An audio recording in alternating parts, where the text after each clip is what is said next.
According to Honorable Henry Musasizi, the government has acknowledged with concern the malicious misinformation apparently orchestrated by the long-time political activist Dr. Kizza Besigye that is highly indebted beyond the country's capacity to the extent that it has resorted to loans in order to pay the salaries of the president and all its public servants. It's not true for someone to come and say all the money they collect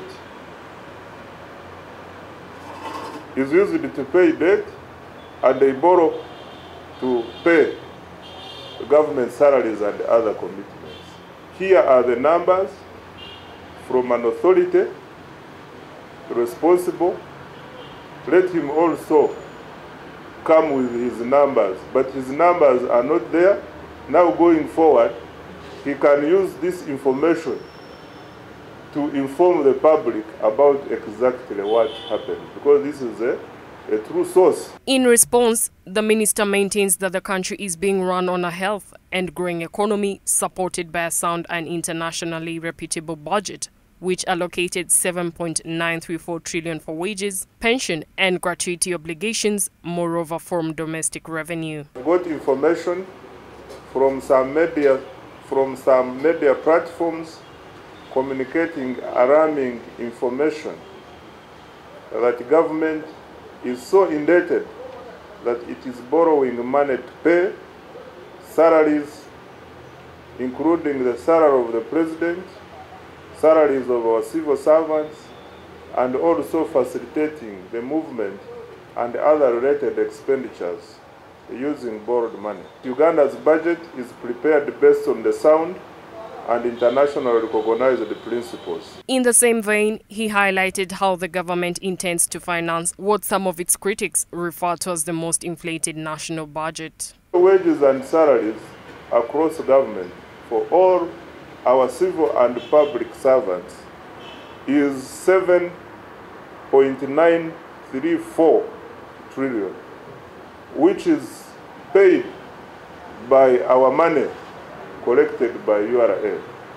And after paying wages and salaries, we remain with 11.291 trillion. Honorable Musasizi argues that while the government has consistently gone for loans, the loans they have adopted are strictly for infrastructure development projects and not for civil servant salaries, as apparently being presented on social media platforms, thus causing unnecessary alarm among the public. Therefore, no cause for alarm, as the economy is on a sound footing and the budgeting is done to address the government's priorities.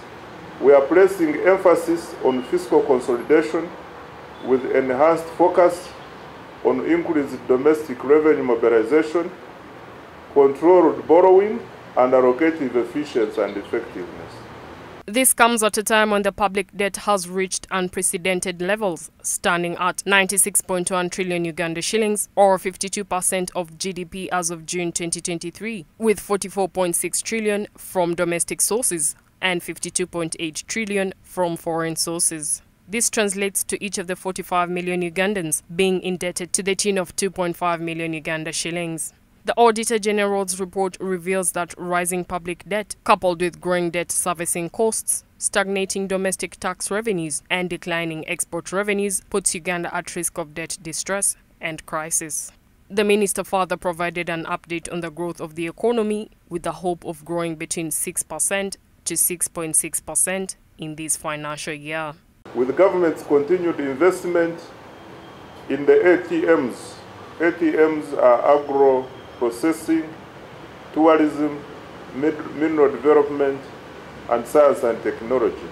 Therefore, with the continued investment in these areas to grow the economy tenfold and other strategic interventions, the economy is poised to grow between 6 and 6.5% this financial year.